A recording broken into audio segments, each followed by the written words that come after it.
Good evening. On behalf of the governing body of the City of Passaic, we welcome you to the October 1st, 2024 City Council meeting.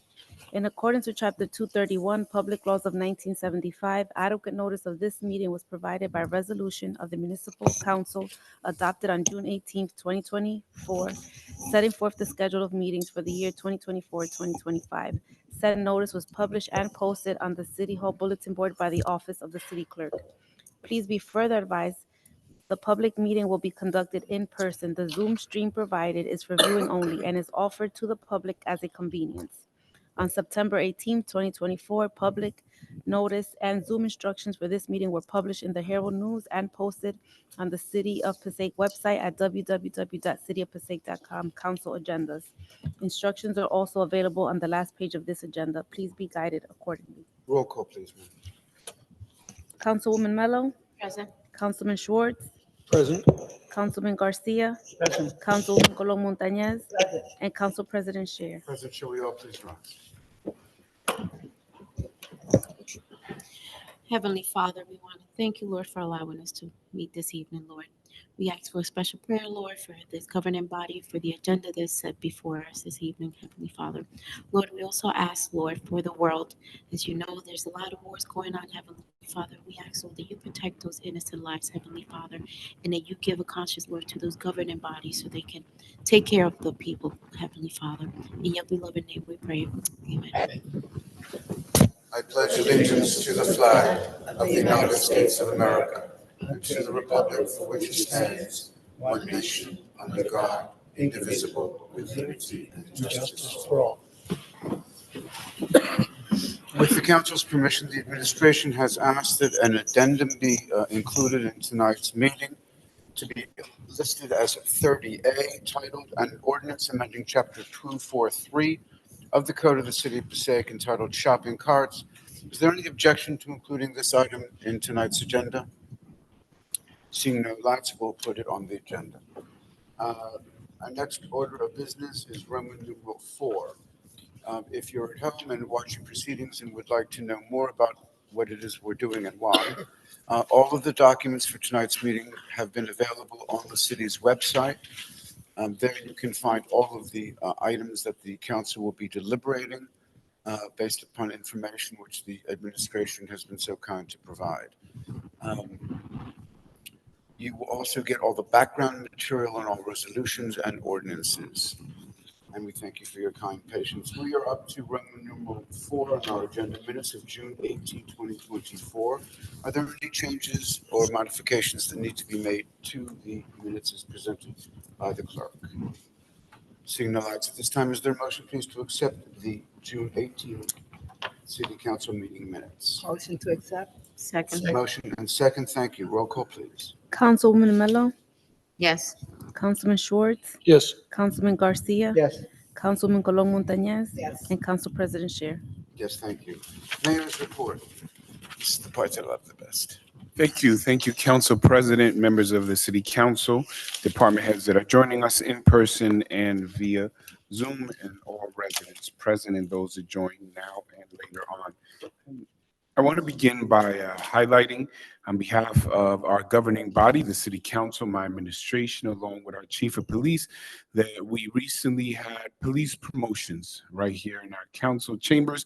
We were able to promote two captains from the rank of lieutenant and 2 lieutenants from the ranks of sergeant. We would like to give congratulations to our newest captains, Captain Alexander Castellan, Captain Patrick Burnett, Captain Claudia Gary Cruz, who yesterday became the first woman in the history of the city of Passaic to be promoted to the rank of captain. That has never occurred before. We want to thank all those that sent their support. Yesterday, we want to also thank, of course, Councilwoman Maritza Colon Montañez, President of the Board of Education, Judith Sanchez, and Commissioner Mabry Morales, along with our Councilwoman, Tanya Mello, and all the women in office, but specifically for the words that were shared. Councilwoman, thank you so very much in your encouragement towards newest captain of Gary Cruz. Obviously, she was not promoted based on that, but we highlighted the fact that history was made and her proactive approach to policing and community service was really highlighted yesterday, as was the efforts, commitment, and many accomplishments to ensure the public safety of our community in regards to the work of Captain Burnett and Captain Castellan, as well as both Lieutenant Robert Cancel Jr. and Lieutenant Jason Cancel. No relation. No relation. They keep reminding me of that. But I just want to thank all of them for their efforts. Yesterday, we were able to highlight them all, but we were extremely proud to have that momentous occasion occur in our city and to be able to make history, as well as highlight the efforts of our two lieutenants, Lieutenant Jason Cancel, a long life Passaic resident who has worked extremely hard to ensure that the initiatives, the programs in the direction of our visionary chief, yes, of our visionary chief. Yes, Chief, we know you were a former basketball player. We got it. No, I know what you're talking about, Chief. I'll get to it. Jason Cancel, but most of you couldn't see him on camera. He was trying to remind me of the play, but he was making a motion that looked like shooting a jumper. So Councilman Dr. Love appreciated that joke right there. But back to what I was saying, Lieutenant Jason Cancel has been committed, and I know we shared a mutual friend, as did Councilwoman Mello, Oscar Ricaldi, our state police, who have passed on, and so many who came from our years of graduation. We graduated, many of them went into law enforcement, and Jason Cancel was among one of those individuals who truly took the job seriously and does it for all the right reasons, and we're so very proud of his efforts. I know that our BA Rick Fernandez knows him well, as we all grew up together. But I also want to take this opportunity, Councilman Scheer, you'll appreciate this. Lieutenant Robert Cancel joined us from Scotland via Zoom because he was at his brother's wedding and would not miss the promotion. And the reason I mentioned Council President Shea, along with our city council, is they're always adamant that whenever we can, we're going to make accommodations to ensure that we highlight family and we don't interfere with that. And he, even though he was willing to miss his brother's wedding for the promotion, he said, "I'll miss anything to be present." We said, "No, don't worry about it. We'll figure out a way." So I want to take this opportunity to thank Renee, who is doing wonders with assisting via Zoom, IT, and our meetings. He's really revolutionized our approach to making sure that more people have access and can see the meetings and join in terms of events like that, promotions and otherwise, as well as our IT department. Renee, a graduate of Seton Hall University and Passaic County Technical Institute, and originally from our city, but he's particularly majoring in those areas, and we were proud to have one of our own right here, product of our community, major in that area, and we're seeing the benefits of it every single day. I wanted to also highlight Tamara Morales, and we recently had our Mexican festival and flag raising ceremony right here at City Hall. We had approximately 15,000 attendants. Is that correct, Chief? About 15,000. He says perhaps more, but it was one of the largest attended festivals in the history of our city, and we were extremely excited. But I am most enthusiastic about sharing this to the City Council. Kudos to our remarkable police department, our DPW, our fire department, all that work together. We had 0 incidents. We had over 15,000 people downtown. It was by far the largest attended of these festivals in the last 20 years, and everyone acknowledged it. And it truly was a family event. It had the same tone from the beginning to the end, that there was an opportunity for us to celebrate culture, diversity, bring communities together as we celebrate our Mexican community, but there was presence from all of our communities. Our council president, on behalf of the city council, was present. I was there. We had a representation of county government and so many officials. But when we consider everything that we see on the news, social media, of events, of course, every city has their ups and downs and situations, but it's often the case that what goes wrong is highlighted, and I wanted to share what went right. And the very next day, everyone commented how clean the park looked. We were consistently sharing with the community, please help us maintain the park, but DPW did a fantastic job ensuring that our parks were prepared for the very next day as school was opening and individuals would be using the parks. So thank you to all involved.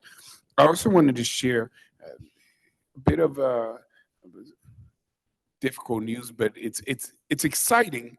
It's just it's under a little bit of a sad umbrella. With the passing of Congressman Bill Pascrell, some people who aren't privy to this, and I know our elected officials are, the office continues to run. His office is still in operation until January after the November, and then they appoint a new congressman. Because his office still runs, many of the applications that were put in prior, they continue to advocate on behalf of our city. And we recently, about 2 days ago, received news that we were awarded $300,000 for the reduction in violence grant for the city of Passaic. And I know our chief is extremely excited about those funds as it will go towards surveillance equipment and other initiatives to continue the efforts that we seen or as we have seen over the last few years, reduction in violent crimes in the city. We also received an additional $300,000 or $300,000+ from the DOT for infrastructure investments. So that's over $600,000 coming to the city in the last 2 weeks from our late congressman's office. I want to thank Ian for reaching out and sharing the good news and sending the emails. I also wanted to share with our community that we are moving forward with the striping on Howe Avenue and then on Moreau Street of our parking spaces. We have been monitoring that initiative and seeing great success in terms of making sure that we have designated parking spaces. I also wanted to give an update to the efforts of our chief directing all of our police officers to remain vigilant on Howe and Myrtle has resulted in drastic reduction of illegal parking in the areas that were brought to the attention of the city council and at their direction followed up on it. And I've been driving there every morning and I have seen less cars. I think yesterday we saw one car there and we addressed it with the chief. Today they found 3 cars and they addressed it 0. Chief is, oh, okay. I saw the 3 up. The chief made this motion, people, so I saw 3. We're having problems with our community. Chief, if this was baseball, I would have stowed home and you would have said no. I said stop at third. Stop at third. Are you guys in the men's league? I don't know what's going on. Council President, I'm not sure, but we're getting mixed signals here. The men's Chief, league. I'm not sure about the signals. But today, the chief, again, he's correct. 0 cars today, 1 yesterday. I'm glad we didn't have any. I wanted to share with our community that we have some upcoming events. October 4th, starting Wednesday night through Friday and the weekend, we have our observing Jewish community that will be celebrating Rosh Hashanah, or rather observing Rosh Hashanah, as well as observing Yom Kippur. On Monday, City Hall will be closed for Columbus Day. So City Hall will be closed on Friday and on Monday. Also coming up, we have our Italian flag raisings this month, our Polish flag raisings this month. We will be sending out the information to our city council, as well as October is Fire Prevention Month. And this year, Council President, members of the city council, we will be highlighting the very concerning conditions that we have identified and have been an issue around the state and the nation of EVs, electric vehicles and batteries, and them I guess spontaneously going into flames because individuals don't know that you're not supposed to directly plug, or you're supposed to directly plug them into outlet. You're not supposed to use extension cords or surge protectors. They're not made for that.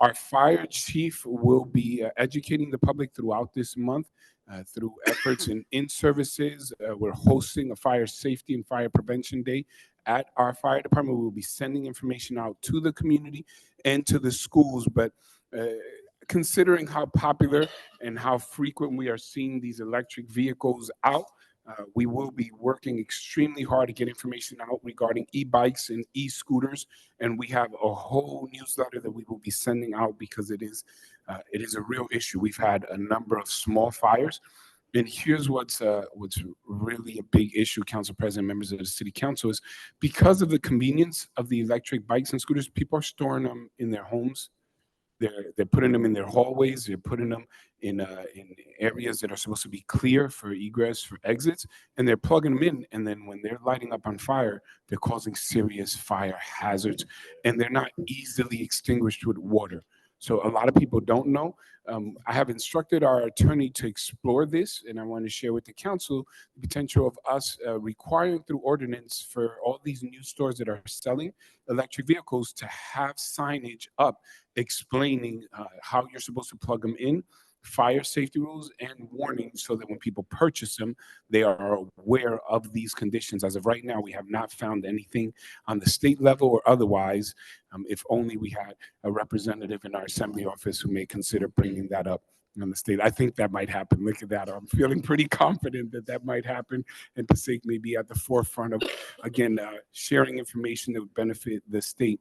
We have October 5th, our mental health awareness walk with our Passaic Youth Council, as well as Saturday, October 5th, we have our Wilderness Inquiry Canoe Mobile at Dundee Island. Some of you may have seen on News 12 this week the interview where myself and the mayor of Garfield shared about the EPA's direction to clean up the lower 8.4 miles of the Passaic River, the potential dredging and capping, and trying to mitigate some of the contaminations that occurred from the industrial businesses that were present decades ago, and in fact, contamination that occurred since as early as 1926 that had resulted in the U.S. declaring wildlife completely dead in our river. We've seen so much investment, even in our Hughes Lake, when we addressed as a governing body to dredge, to clean it, and now restock it. And we've seen the water freeze over in the winter, an indication of cleaner waters. We've had fishing going on. And recently,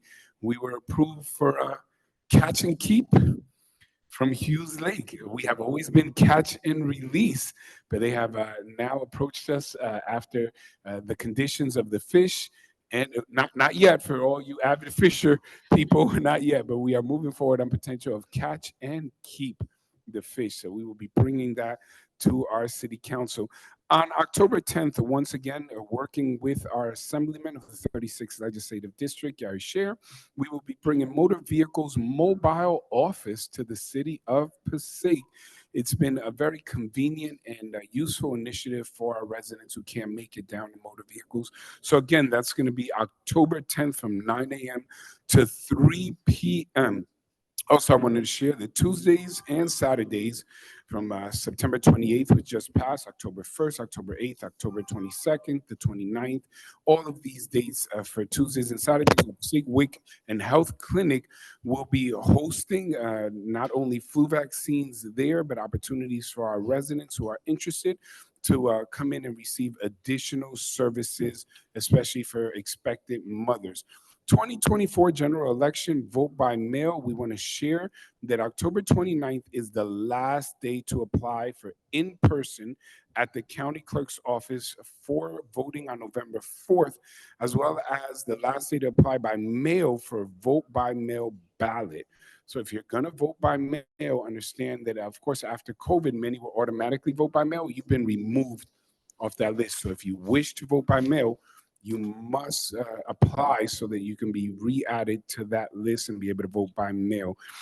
Some of our ongoing projects are NJDOT, or New Jersey Department of Transportation, our Myrtle Ave improvements from Burgess Place to Oak Street. We're adding bike lanes, crosswalks, intersections, improvements, and again, painted parking. That is the same for Mercer Street, as well as our new traffic light on Pennington and Acreage, Pennington and Acreage, despite all of the objections and pushback from Councilman Monk to not add a traffic light on Acreage. But I just want to see if he was there. I say that facetiously because he's been advocating on behalf of that for years, that he wanted more traffic signals, more painted lines. So just wanted to update you. Yes, it's coming now. So we're excited to let you know about that. At 199 Lexington Avenue, the members of our city council, I wanted to share, and it's important for our community to be aware. We have our latest 100% affordable housing project in the city, and that is extremely positive news. It is a wonderful project. We went and inspected it, and we continue these efforts, a pragmatic approach to provide affordable housing with a balance, again, a pragmatic but balanced approach. That's what I mean by that in terms of ensuring that we incentivize and do not create conditions that may discourage responsible investors from coming into our city and ensuring that they maintain their properties and do what they're supposed to do. And I think historically, this governing body and working with community development, utilizing funds, have been extremely successful. And I want to thank my colleagues on the city council at our approach to provide incentives and to encourage responsible development that brings these benefits to our city. With that, Council President, I want to thank you for the opportunity to share the latest updates, grants, and approach from our city. And I want to remind everyone who is watching tonight, of course, as we pray always for the city and we consider upcoming holidays, there's so much going on, and I just want to thank our community for always being a community that supports one another's or one another. We are dealing with some trying times, and news can be very concerning. I think this is a season where we are once again reminded to pray for one another, to support one another, and to remember and to a certain extent be grateful. In fact, a great extent to be grateful and consider the privileges and liberties and peace that we enjoy because others, even today, are not so blessed. And we pray that that peace comes over the entire world. So thank you, Councilwoman Mello. It impacted me here. Sobering words and most impactful words of prayers. And I was just reminded with that, members of our community, and I want to thank the council members who reached out tonight. Tonight, PSC&G will be doing work, and there'll be areas from Main Ave, from Tennyson and forward that may have a temporary loss of electricity tonight. But we'll be all back on by tomorrow morning. So if there are any issues, please immediately call our City Hall phone number at 973-365-5510 or the police department 973-365-3900. But in conversations with our council president, with members of our city council, I had reached out to PSC&G to ensure that their scheduling is consistent and understanding of some of our holidays and some of our diverse communities and why it would be a challenge if lights were off on specific days. And to their credit, they immediately responded and adjusted their schedules. So I wanted to thank all of the council members for reaching out, as well as PSC&G for cooperating with us. Council President, I believe that is the end of my report. Very good, sir. Thank you so very much, as always. A few questions, if I may, and I know that Councilman Love has his light on also. The first was in terms of the electric chargers. Yes. Is there a plan that we've been given by the state or anyone else? Nothing. This came about at one of my department meetings. Meet with the administrative directors on a weekly basis. We were having conversations of fire safety, and it came up that this is an issue, EVs, and that sparked into about a 30-minute conversation where we brainstormed potential approaches for ensuring that the community is aware. And we're trying to figure out if there was anything already in place. And from the fire chief to police chief to others, couldn't identify anyone who has reached out, and we realized that this is an extremely important issue to address. So we haven't received any direction, but we're looking to be proactive, and we will reach out, Council President, to find out if there are any specific guidelines. But we are very concerned because a lot of the users of these EVs or electric vehicles, whether scooters or bikes, are young people and some adults, and they use the batteries. And unfortunately, much like the space heaters that are illegal in many instances, whether in your home or in office spaces, you're not supposed to use them as because of fire hazard. People just see them around so much, they take for granted that every plug is okay. One of the things that came out in that meeting, and I think this is important, and I'll add it, because President, at Home Depot or 99 cent stores, you can buy those outlets that screw in like a light bulb. I don't know if any of you have seen them. Rather than a light bulb, you take the outlet, you screw it in, you take out the light bulb, and then you can plug something in. Our fire chief informed us, though, they are never okay or approved to use because the light bulb or the electric source there is not intended for the voltage that is carried by whatever device you're trying to prove. Same thing is occurring with the EVs because most people assume it's a plug. I can put it in anywhere. These batteries are bursting into flames and causing real issues. In fact, the fire chief shared that we recently saw about 3 fires locally because we have confiscated electric vehicles. The chief has identified we've already taken some off the roads because of our approach that we directed if they're on the sidewalk. So again, we're working extremely hard to get the information out. So the approach that we're doing now is we're going to send out letters through the schools to the community directly. We're going to use the month of October to specifically raise awareness. And then we have a few workshops and outreaches to the media to let them know what the chief is doing. So in our efforts, we'll be working really hard, Council President, to get the word out. But we will reach out to the state to find out if there is any direction. And if not, I'm confident that there will be an assemblyman locally who will ensure that the state addresses this issue for the entire state of New Jersey. Yes.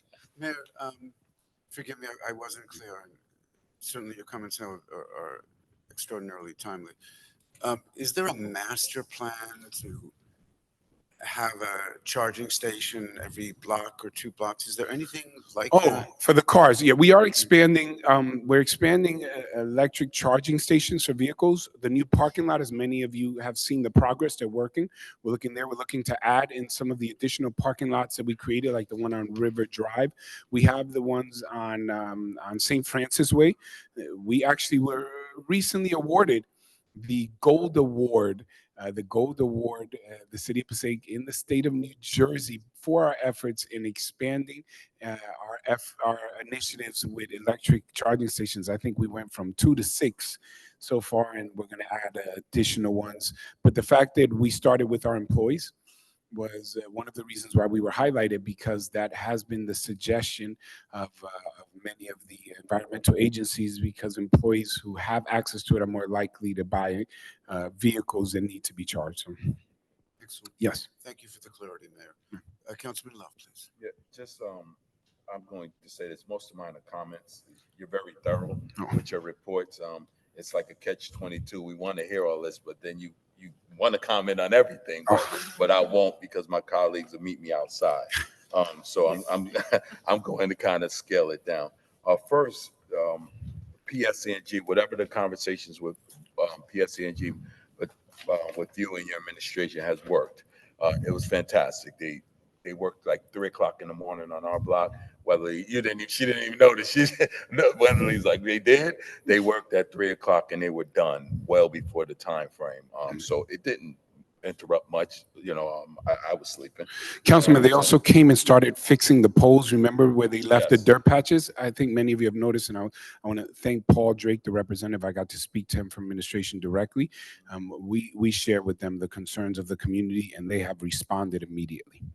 They didn't do the cement though. That's something. Not yet. That is next, but they have been fixing many of the areas. Okay, awesome.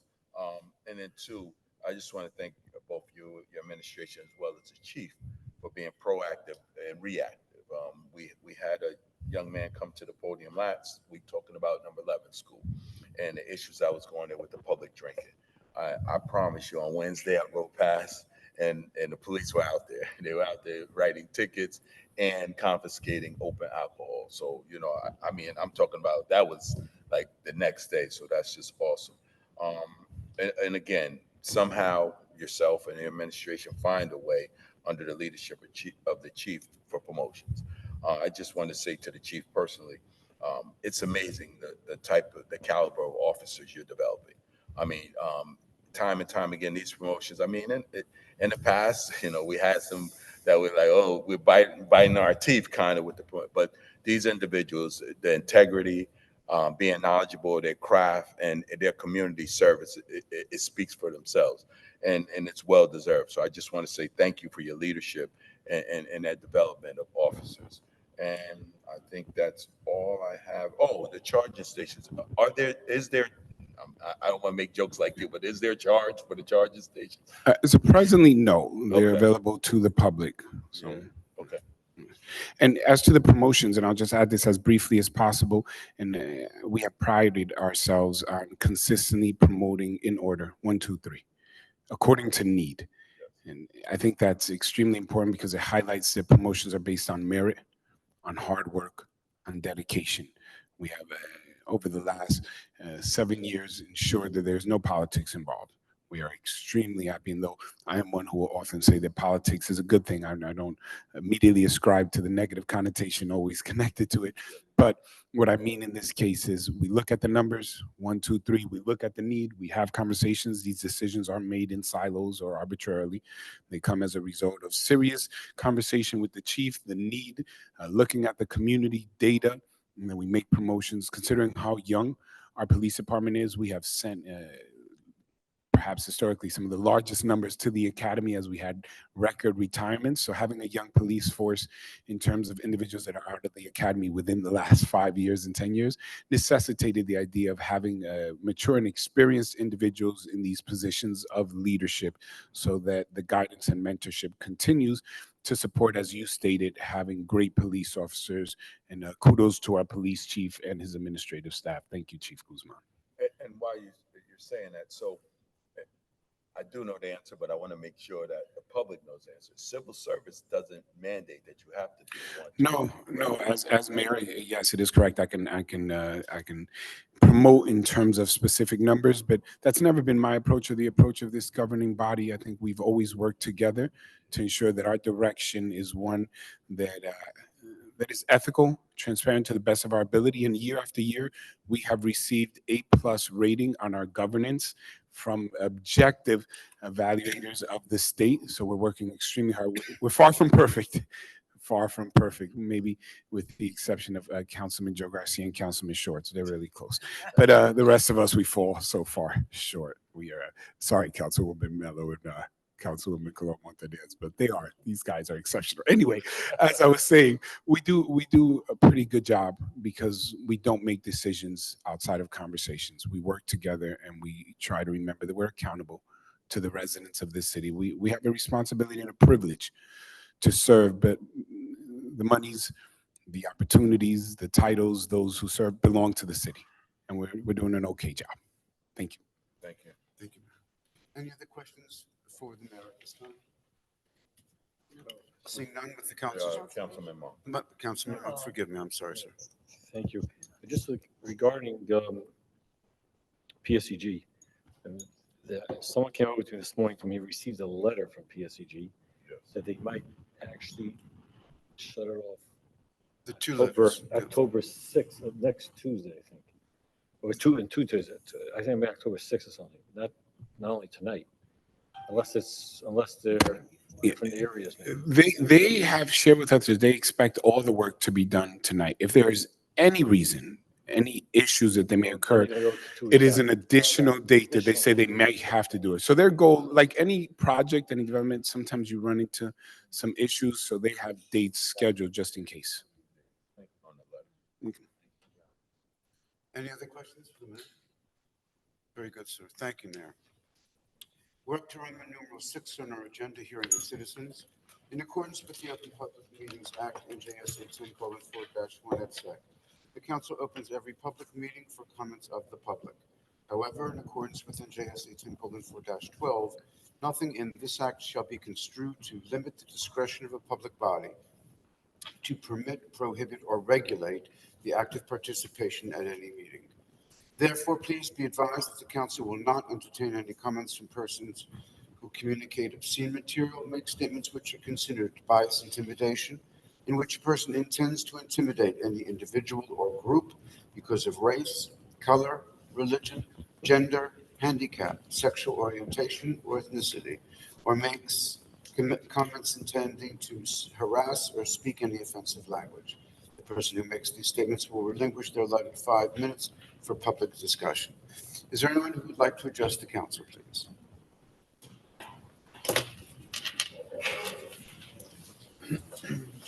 If we can please have your name, sir.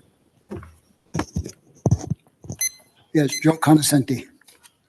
Council President, my first question here is 208 Passaic Avenue and Acre Avenue. I brought this up before. There's construction work going on.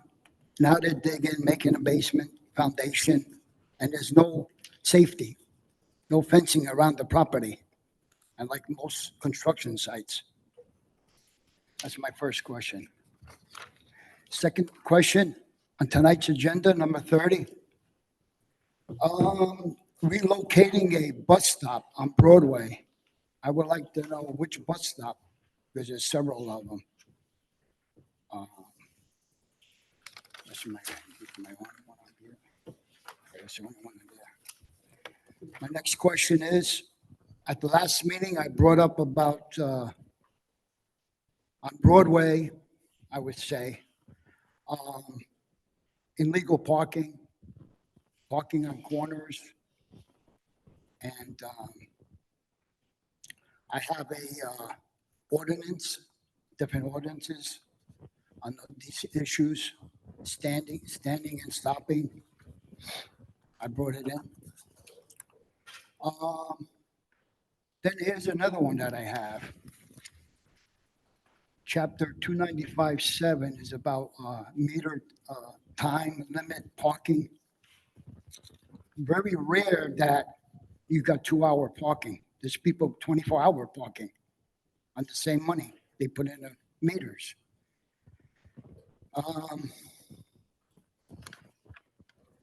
That's the two biggest ones I have on that. Yeah, going on this issue is that we have a traffic division, we have a parking enforcement, and I don't understand why they can't do their job. I don't see them on Broadway at all. Very rare you see them on Broadway. You got all the bus stops, everything, they're just, nobody's giving tickets, doing anything. Fire hydrants, the whole 9 yards.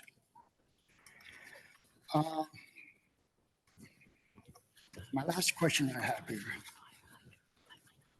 Chapter 295-76, parking in front of driveways. I brought this up at the time when you changed the ordinance about driveways. This tells you, I'm sure it's still in the computer too. This tells you about a homeowner that has the driveway. He would have to do an application and have at least 3 permits for anybody to park in front of the driveway. And he's got to post there's got to be a sign, I think it's 5.5 inches by 8.5. This way, when people drive, they can see that the sign is there and that is a parking spot. So going with this, and my last question is, your new ordinance, how are people going to know that it's legally to park in front of the driveways if they don't have signs? An officer can get a call, he can come by, he'll tow it. Normally they tow them. These would be my questions tonight. Or Very statements. good, sir. Thank you. Chief Guzman, the gentleman mentioned Passaic and Craig, where the structure was taken down. Are there any safety precautions that exist in that area?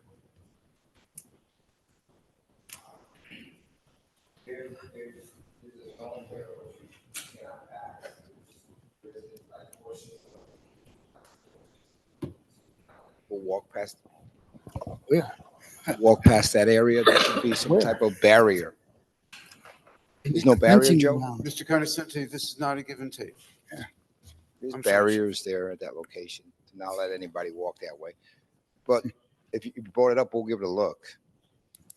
Make sure that that's a safe Council area. President, obviously our code officials, construction officials have been there. This particular project, which is far within the project and away from the sidewalk, it may not require the sidewalk to be blocked off and create additional issues of having people walking on the street.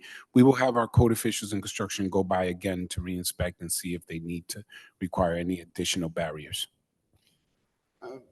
Thank you, Mayor.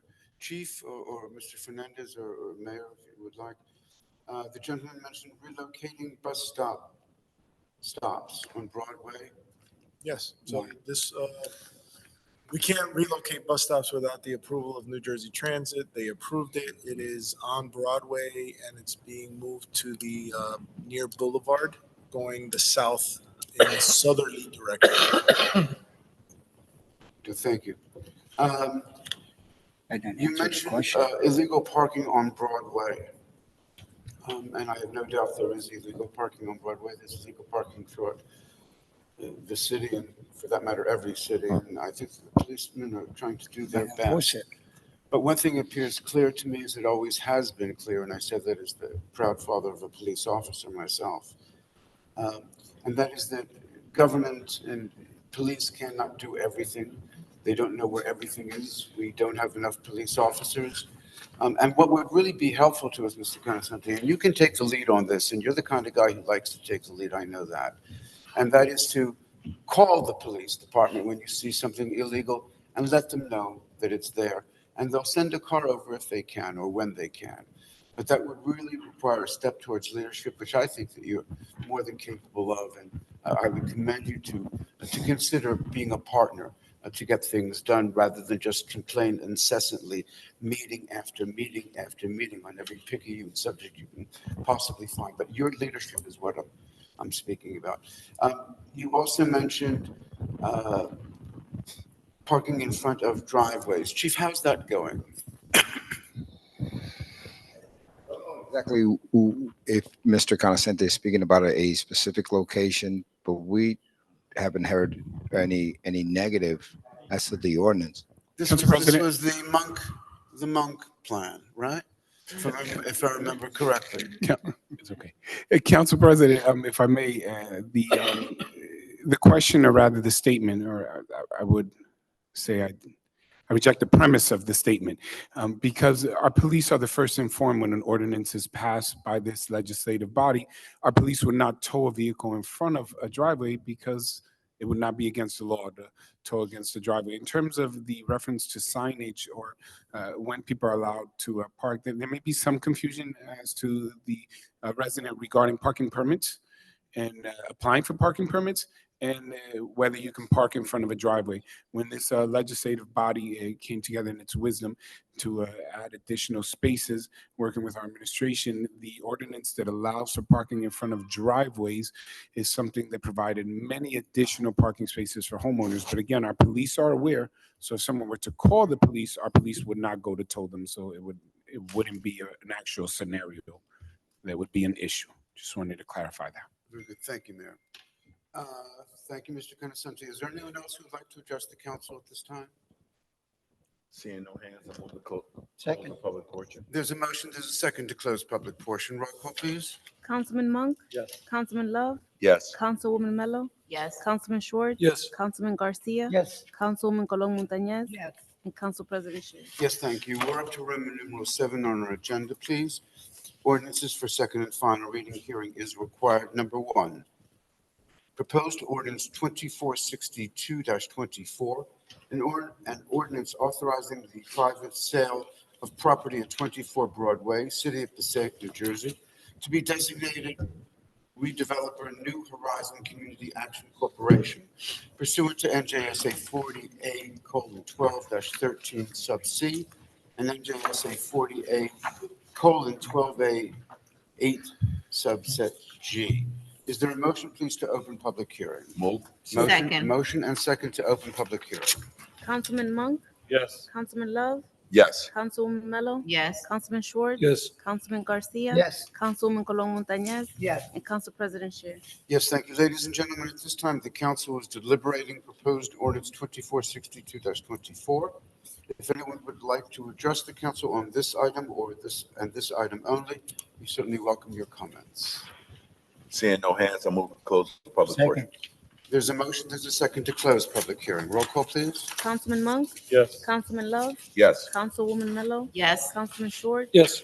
Councilman Garcia, Yes. Councilwoman Colon Montañez. Yes. And Council President Shay. Yes, thank you. On the ordinance, please, is there a maker? So move. Second. Motion and second, thank you. Roll call. Councilman Monk, Yes. Councilman Love, Yes. Councilwoman Mello, Yes. Councilman Short, Yes. Councilman Garcia, Yes. Councilwoman Colon Montañez. Yes. And Council President Shay. Yes, thank you. The ordinance is passed. Yes, sir. Very good, thank you. We're up to Roman numeral 8 on our agendas, communications. Before us, numbers 2 through 6 inclusive. Are there any questions on 2 through 6, please? Seeing no lights at this time, is there a motion, please, to accept 2 through 6? So move. Second. Motion and second, roll call, please. Councilman Monk, Yes. Councilman Love, Yes. Councilwoman Mello, Yes. Councilman Short, Councilman Garcia, Yes. Councilwoman Colon Montañez. Yes. And Council President Shay. Yes, thank you. All matters listed here under considered routine in nature. Items 7 through 9 inclusive. Are there any questions, please, on 7 through 9? Separate on 10, Council President. Excuse me. Oh, I'm sorry, you Councilman, said 9. My apologies. I caught you this time. Yeah, you got me. You usually get me, Councilman. It's a pleasure to reverse roles. And while I'm saying it, I'm hearing you say 9, and I still 7 said. through 9, is there a motion, please, to accept items So 7, 8, move, and Council 9? President. Second. I'm paying attention now. Thank you, sir. Roll Councilman call, Monk, please. Yes. Councilman Love, Yes. Councilwoman Mello, Yes. Councilman Short, Yes. Councilman Garcia, Yes. Councilwoman Colon Montañez. Yes. And Council President Shay. Yes, thank you. On number 10, please, is there a motion to accept number 10? Motion Second. and second. Roll call, please, on 10. Councilman Monk, Yes. Councilman Love, Abstention. Councilwoman Mello, Yes. Councilman Short, Yes. Councilman Garcia, Yes. Councilwoman Colon Montañez. And Council President Shay. Yes, thank you very much. Motion is passed. We're up to Roman numeral 9 on our agendas tonight. We have before us items 11 through 26. First, if I may ask, is there any need for a closed executive session now? No. Thank you. Mr. Fernandez? Mr. Mayor? None at this time, Council. Thank you, sir. Members of the council. Very good. If we can put number 11 aside. On items, excuse me, I'm sorry, on items 13 through 26. Are there any questions, please, on 13 through 26? I know what I'm Oh, doing. I'm sorry. No, please. Council President's on point tonight. And I apologize. That means I'm not usually. On items 13 through 26, are there any questions, please, on the resolutions? Councilman Monk. See you. In Resolution 24, if we get an explanation of what this program is, as well as on the back of the page is the budget. However, it seems that there's a calculation error here. If you look at, it's year 1, 2, 3 in the last column of the total, but there's one line item that's called heat monitoring and data collection, where they're not totaling all 3 years. They're just taking the dollar amount from year 3 to year 2. So it's off by around 30,000 total project cost. So which line item? Heat monitoring and data collection. It's not carrying across the total. Yeah, it's not 20, it's 10. It should be 40. 10, It should be 10. 40,000. Right, the total is off because it should be 40,000. 40,000, right. 41,200. Right. It's Got off by it. I saw it. $30,000. I see that, the miscalculation. And then as to the grant and the youth Yeah, that are so involved. yeah. So as to the grant, well, the grant is $379,368.66. And what that is to do is to recruit and train 2 crew leaders from the ages of 18 to 24 and 4 to 5 crew members from 14 to 18 that will work with DPW to maintain and water newly planted trees and collect data on community engagement and urban heat levels As you may know, there's such a thing as urban heat islands because of the number of acres there are with asphalt within an urban environment. So this funding is for these youth crews to assist in maintaining the trees, especially when they're just planted, because they need a lot of watering and attention, and also kind of monitoring those type of heat island issues. One of the great things in the city of Passaic that, you know, we should tout in 3.2 square miles, almost 100 acres of our city is parkland. So that actually helps us with the urban heat island, but specifically more downtown with all the lack of greenery. There's issues where there's a couple of degrees hotter in these areas than not, which then will allow us, this analysis will then allow us as we're developing plans, for example, the road work that you're doing. Those street trees now become critical, and having street trees to lower that additional heat temperature within certain areas within the municipality. I mean, I love the environment, but I'm not sure exactly what, if we're planting the trees anyway, so what does this heat data exactly tell us? We should plant more trees? Well, it's going to, What are we going to do? so it's going to tell you locations, right? Not every location is made the same within the city of Passaic. One of the things I love to say is that we're 3.2 square miles, but we're as diverse as our population and land use, right? One part of town is significantly different from the other part of town, and it's going to have, for example, our largest park, you know, Veterans Memorial Park, that area is much cooler than, let's say, downtown by this area of town when there's limited access to trees. So what the analysis lets us know is what are the degrees difference and how can we address that to balance that heat index in those areas. As well as after trees are planted. Right. And if you consider data collection and the opportunity to employ young people and get them involved in these new green job opportunities that will be available in the future. But if we plant trees in the area and we have data saying, registering the heat, we want to go back and collect data to see what's been the difference after we planted the trees. That's great. I mean, if you plant trees and it drops by a quarter of a temperature, I mean, if you move, you know, a quarter of a mile south, right, it's going to be warmer, right? If it's too hot, you move up to Montville, it's going to be cooler, right? Yes. I mean, what are we going to do with this data? I mean, I love spending money. So I think it justifies how a tree changed the temperature of my block, but now what? So I'm going to move. I'm not going to move. People will be more comfortable. Like, what are we doing with this data? Like, I think first the grant. So we always take the opportunity to make sure the public is educated and understand specific grant money can only be utilized for what you applied for. So these funds, these 360 plus thousand, can only be used for this. And it gives us the opportunity to train young people in this area. So utilizing this grant fund to do the collection data helps to justify the more planting of trees in urban areas. So when we apply for grant funds to say we need to plant more trees, and at Wonderful for Aesthetics, we can back it up with data to say that we're actually helping and contributing to the environment, to lowering heat issues in specific areas. And it helps guide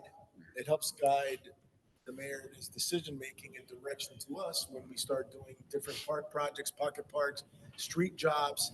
So that analysis is what's going to help us. But let's all due respect. I mean, if one area of the city is a half a degree hotter, yes, you know, I mean, what's that going to change? I mean, the application.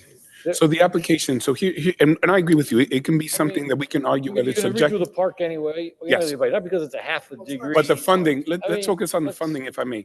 So if the federal government decides that, especially with this, and I don't want to say hyper focus, but it's very, very deep or precision type strategic scrutiny on all applications, how they contribute to their vision and approach of green jobs, of environmentally sound applications.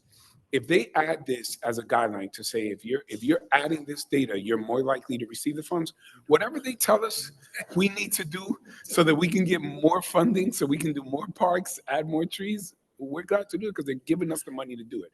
I do agree with you. It can feel arbitrary. Why are you coming up? But if we were using our money, I would agree. If they're saying we'll give you 360 plus thousand to do this, and then if the data justifies, we'll give you more money. We're going, yes, we want to do it. That's as long as it's not, state funds where, any assembly people are involved. Because in my mind, you spend $379,000 to figure out the temperature if some trees changed the degree in that. And to train young people into the green jobs. And to only plant out of $379,000, to only use of $379,000, 11,000 of it actually for trees.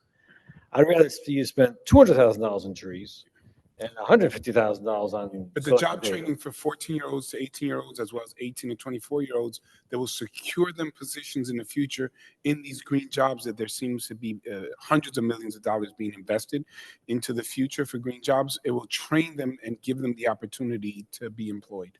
And that's the specificity of the grant. It's for this purpose. It's not like we made it up, right? It's for to get jobs in the private sector, or who's going to pick up their tab in year 4? These salaries. If the federal government is providing them jobs, if the private sector provides them jobs, we're going to do the training. So it's a little bit like our federally funded training opportunities for CDL, SORA license. These are the needs that we're seeing identified and giving opportunities, especially in urban communities, for young people to be trained in and get jobs. They gave us a grant so we can train these young people in this area, register data collection. They won't just be trained in data collection for trees. They'll be trained for data collection in general, which will give them a broad opportunity to expand certain skills that may be transferable in other areas. So how does this, in terms of the, salaries, are there very clear parameters by the federal government? How much money has to go towards salary? How much money has to go through heat monitoring as opposed to supplies? Or let's say you could spend, instead of $11,000 to spend on supplies, spend $100,000 on supplies. Instead of 4 groups, have 2 groups, so the city benefits more for more trees, right? I don't want to be cute and say, well, it'll be even cooler. Yeah. But the fact that there's so many dead trees in the city, so many hundreds of trees we've lost over the last couple of years, and rather put more money towards beautifying the streets, the landscape with more trees, and cut the crews down in half and benefit the city more that way. Over the past 5 years, we've planted over 700 trees in the city. We've actually planted more trees than we've lost. And that's a clear data. We have Mark Watkins from our DPW who is well aware. We've also partnered with private residents. One would argue all residents have a certain level of privacy, but residents in general, I seem redundant. And they've planted trees as well, where we facilitate the process. But again, I believe the focus of this grant is for data collection and job training and specific location identifying, and then the portion for the trees. But we have separate grants where we have received for additional trees in the city. Right, and it's specific to developing youth workforce programs. So that's part of that grant. So to answer your question, the grant is dictating that.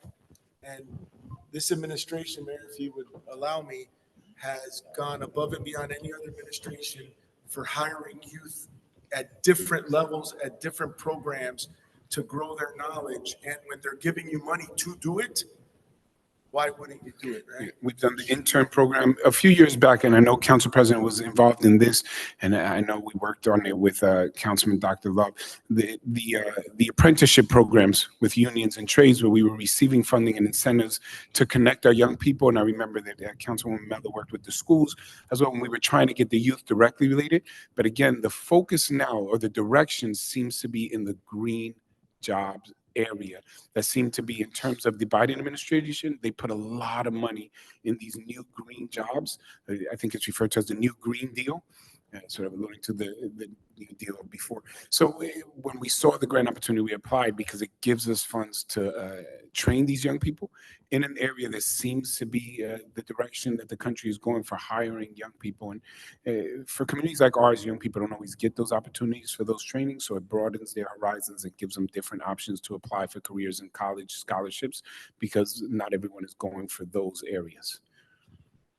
And again, it's data collection, not just in this specific area, obviously for trees, but they're going to be trained on data collection, reporting. So there's so much that goes into them that would really train them up and give them greater opportunities for employment.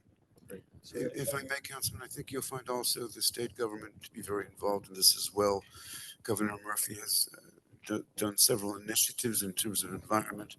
And the mayor and the business administrator, I think, have hit exactly correctly in the sense that we're looking for new technologies in terms of green jobs, right? And the job aspect in this case is infinitely more than the environmental benefit that the trees will bring.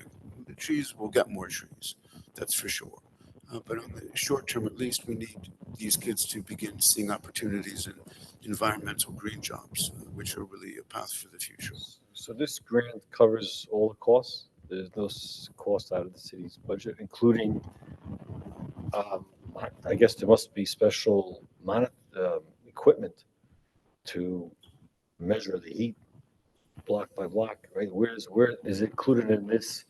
Job training opportunities usually come with connecting with existing professionals who provide the equipment. I mean, we're not equipped to train them necessarily on specific areas, probably data collection, but when it comes to the actual monitoring, heat monitoring, we would be working with agencies that would be involved with the grant. So I don't foresee that we would pay, the business administrator can, so that we would pay additional funds out of our budget so that they can be trained by someone. That's what the funding is for. This is all inclusive, and a lot of this data is collected statewide. And in fact, it's readily available to the public that we use on the basis of the analysis. And then what would happen is, based on that, they create a plan. And then after we implement their plan, those organizations like the DEP and EPA reissue their heat island data, and we use that, and we continue so on and so forth. We're already doing it.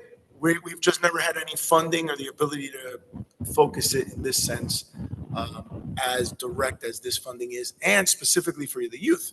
So until this time, it's been, licensed professionals that have been up in an office that don't go door to door or talk to our residents and talk about what they need or where they see shade and need. And now we're kind of combining those two efforts.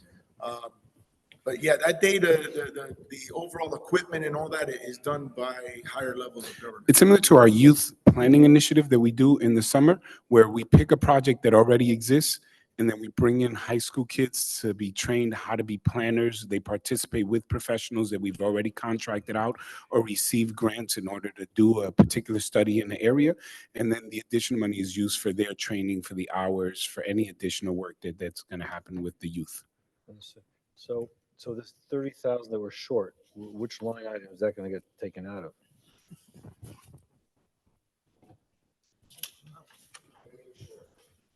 The grant is 379,000, but this adds up to 400.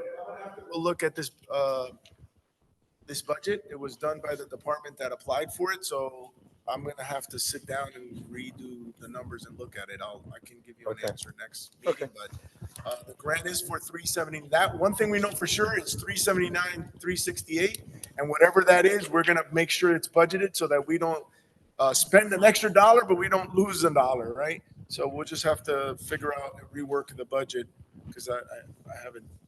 Okay, thank you. What they did was they instead of. I think it adds up. If you look at it, 54,000 and The total adds 11,000, up? that would be 65,000, and then you add the 272. They didn't. No. But if you add the total, so add the total. 65. 65 is It 3. may come up, but I think it may be included. I think it's an error. Oh, it's included. You mean it's included already? Yeah, I think it's included in the total, but Oh, that's it's just that one line that has the wrong number. Yeah, Oh, if you okay, fine. That just could do be. math and let me know if Okay, that could be. Okay, fine. Item 25, just a good explanation of what we're doing on 25, please. You want me to finish adding that? just to see if it, because it might be just one line. 65. 272.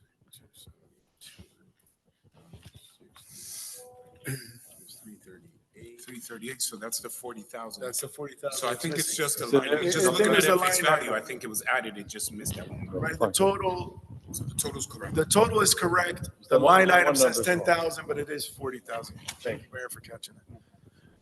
25, so 25, and the mayor knows this one very well because he walked it multiple times with the traffic division. This is for the brand new school complex that's on Parker Avenue, and what it did to the traffic pattern in pickup and drop-offs, and sitting with the county, the traffic division, engineering firms. This would do what's called a hawk signalization system.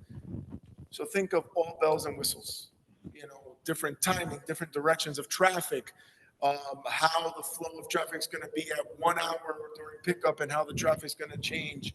So it's a completely inclusive and cohesive plan for the signalization on Parker Avenue along the corridor by the school from President to Monroe. Mayor, how'd I do? Did I answer that right? I think you did excellent. On behalf of the council and myself, I think everyone knows I've expressed frustration before, and this is not a judgment on the school. It's just my frustration that oftentimes their approach they have failed to include the city when they're building a new school or when they're taking an approach, and then afterwards they come to us and say there are issues with traffic. These particular areas have created issues in the community, and we're going, yeah, we would have loved to have been involved in the conversation. We've expressed it consistently with the school. We're hoping it does get better, but unfortunately, and I think the Dayton Avenue complex was a wonderful complex. There are certain areas that were not considered, and the city was not involved necessarily in those conversations.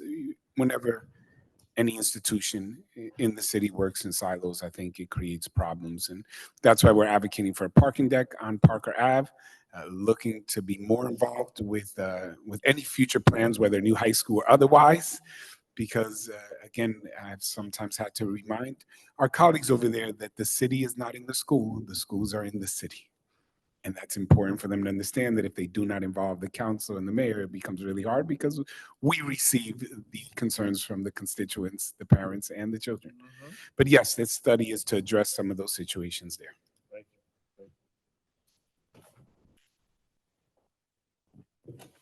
Councilwoman. Just want to say thank you for taking the initiative. I feel the brunt of it, dropping off my 4-year-old. It's a nightmare. It is dropping off and picking up. And a lot of the parents actually walk. Some have to park blocks away. And I mean, I can only imagine what the residents also feel, because you have cars blocking them. And I mean, it's definitely a nightmare, but thank you for that. But one thing is that I've noticed is during the drop off and pickup hours, I've noticed like the trucks. And maybe if we could probably look into during those hours for trucks not to, especially because there's a lot of small children. That's why we've addressed the axles to try to limit the size of the trucks, but the hours themselves, we have been working with a lot of the distributors in the warehouses. We give them specific loading hours. We tell them what time the schools are operating. That's our most densely populated area of the city. We have entrances and exits to Route 21. The majority of our warehouses, distribution centers right there, and a large number of our schools, all operating within the same hours, between 6 a.m. and 9 a.m. Everyone's trying to get to work, get off of Route 21 or get onto Route 21 off of Dayton Avenue. And now, of course, with the potential deconstruction of the high school, or rather the most probable deconstruction of the high school, and the majority of those kids going in that same area, we're going to be adding about 2,000 students to that area. I have proposed that it will exacerbate pre-existing issues that we are already facing when it comes to traffic and lack of parking. I've made the argument as to why the school and the state should be looking to fund the parking deck on Parker Avenue. Again, and yes, I will admit, take a point of privilege expressing some frustration. There are some in the school that say we should stay out of it. They are the school, and saying I propose to them, we're not talking about curriculum here. Curriculum is your business. Hiring is your business. If it impacts the city, it is literally our business. And I am concerned that they're not speaking about this. I reached out and I was told by the SDA directly, we're not in the parking business. We're in the school building business. They are interested in building the actual building. The parking is not an issue. And I say, not for you. It is an issue for the city because when there's lack of parking, you spend more time trying to find where you're going to stop to drop off your kid. So you're more likely to double park or stop and tell your kid to go. And it becomes extremely hard when you have tractor trailers and these big trucks and everyone trying to get on Route 21 and us saying we're going to add thousands of kids downtown in the next 2 years. So yes, Councilwoman, we have a challenge, but historically this governing body has been able to meet the challenges, and I think we'll find a plan and perhaps encourage the school to work closely with us. Councilman Love, please. Yeah, and I echo Councilwoman Mello's sentiments. I'm glad because there were pre-existing businesses and factories down there already. And it's pretty hard to go to people and say, okay, now that we built the school, you have to start, tailoring your business and take a loss. You can't have deliveries. And you're absolutely right. Had that been in the planning stage, there could have been an opportunity to hear from these people about what they need as well to be successful in our businesses. And two, I mean, I talked about the businesses first because that's in addition. The priority is the safety of our children. And it's so funny that you say that because the way that it originally was presented, the drop off and pickup was a lot different. And it changed in midstream, blocked off some different areas because initially the vision that at least I know, and I think it was presented to the public as well, that it was going to be ride in and like a drop off system where the cars, where you see a lot in suburbia, where it's going to take place and immediately it changed. So I'm glad that we're getting involved in it. Any other questions, please, on 13 through 26 inclusive? Seeing none at this time, is there a motion, please, to accept 13 through 26? Move it. Second. Motion and second, roll call, please. Councilman Monk, Yes. Councilman Love, Yes. Councilwoman Mello, Yes. Councilman Schwartz, Yes. Councilman Garcia, Yes. Councilwoman Colon Montañez, and Council President Shear. Yes, thank you. On resolution number 12, please, we've been asked for a separate vote. Is there a motion to accept number 12, please? So move it. Motion Second. and second, roll call on 12. Councilman Monk, Yes. Councilman Love, Yes. Councilwoman Mello, Yes. Councilman Schwartz, Yes. Councilman Garcia, Stay. Councilwoman Colon Montañez, Yes. and Council President Shear. Yes, thank you. We are up to ordinances for introduction and first reading.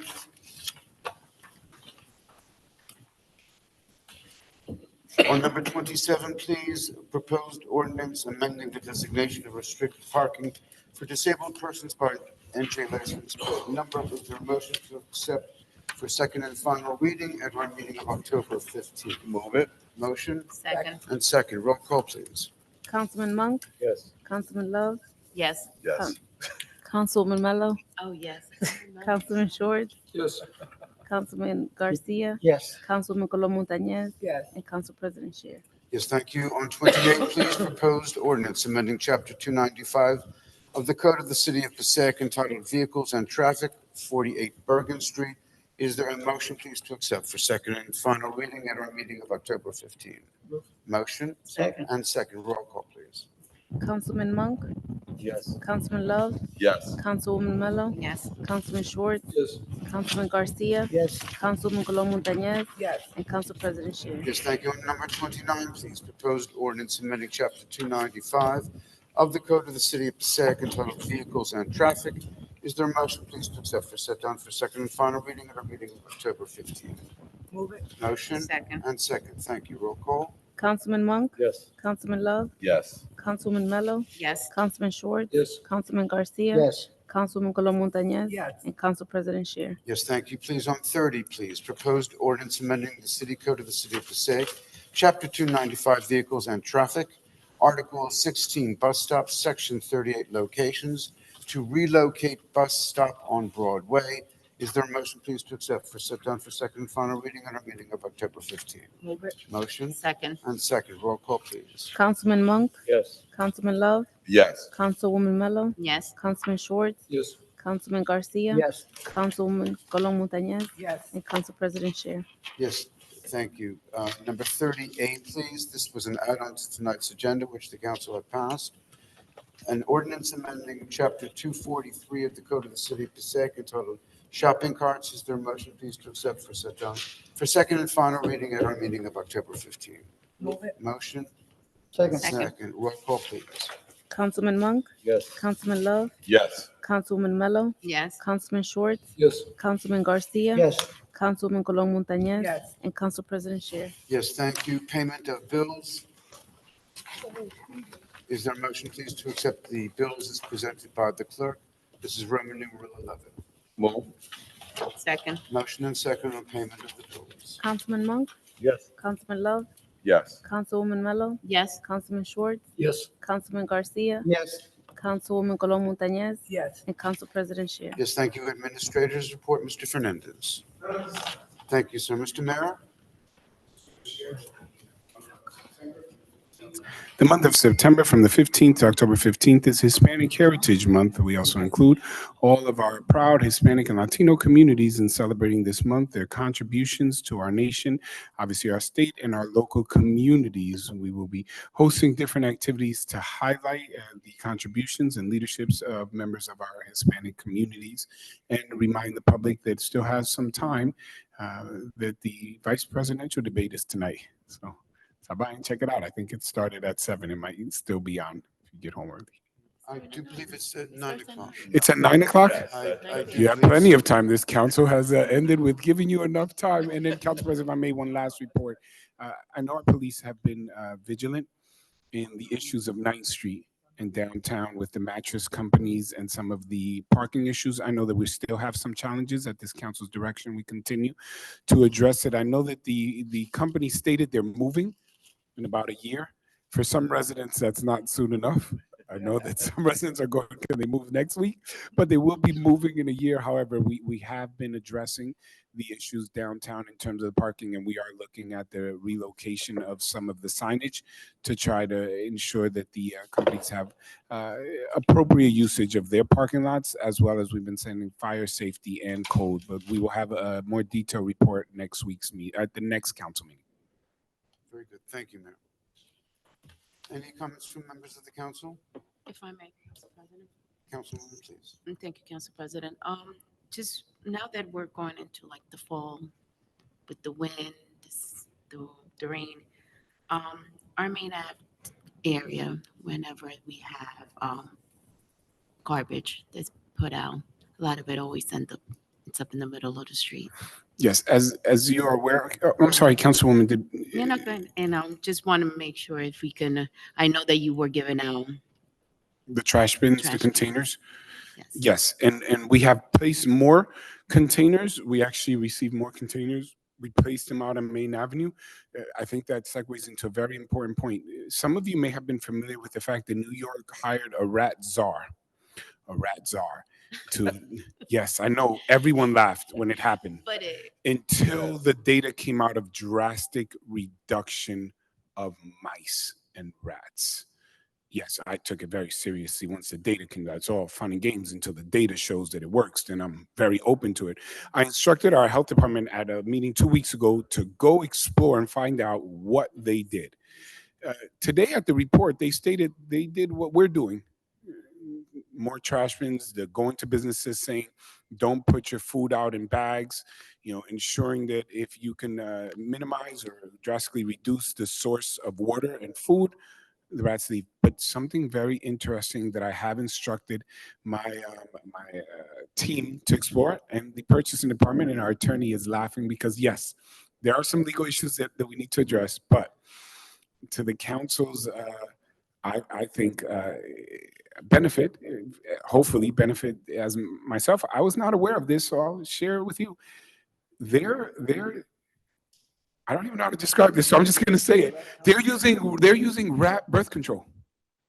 They have been putting out, instead of poison, they have redirected all their efforts to put birth control, which accelerates the menopause process in female rats, and then they're not reproducing. And I was like, well, let's do that. And then our attorney said, well, they sell it on Amazon, our great attorney, who then makes sure that we know that we can't just go and buy on Amazon and throw it everywhere.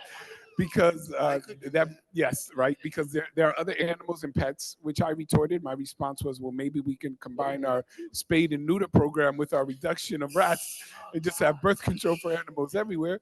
She stated that may not be legally Yes. sound or prudent. Mayor, is this concoction harmful to animals? Great question. So it is important that we take that very seriously. As of right now, New York is doing it, so it does not seem to be an issue in terms of children or animals. I think they must be strategically placed where rats may burrow underground.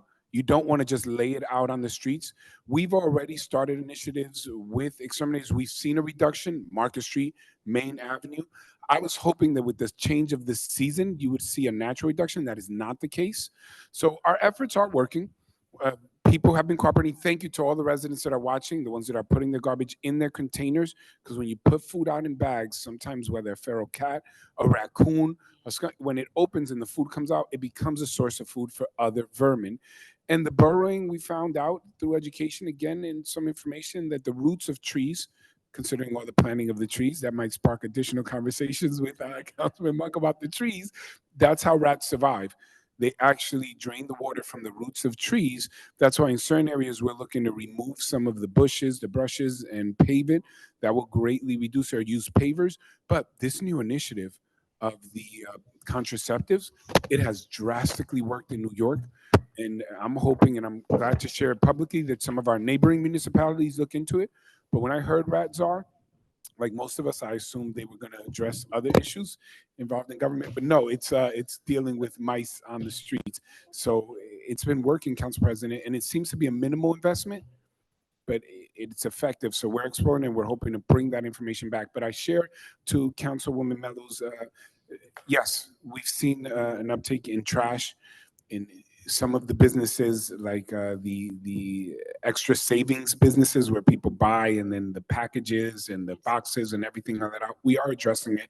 We're working on a plan through UEZ to have more vigilance, especially with code and even these new special 3 and special 2 officers that are going up and down the commercial district to address businesses or issues of littering and giving out fines, as well as DPW. We're going early in the morning to cover it, but we are addressing it and we have more bins out.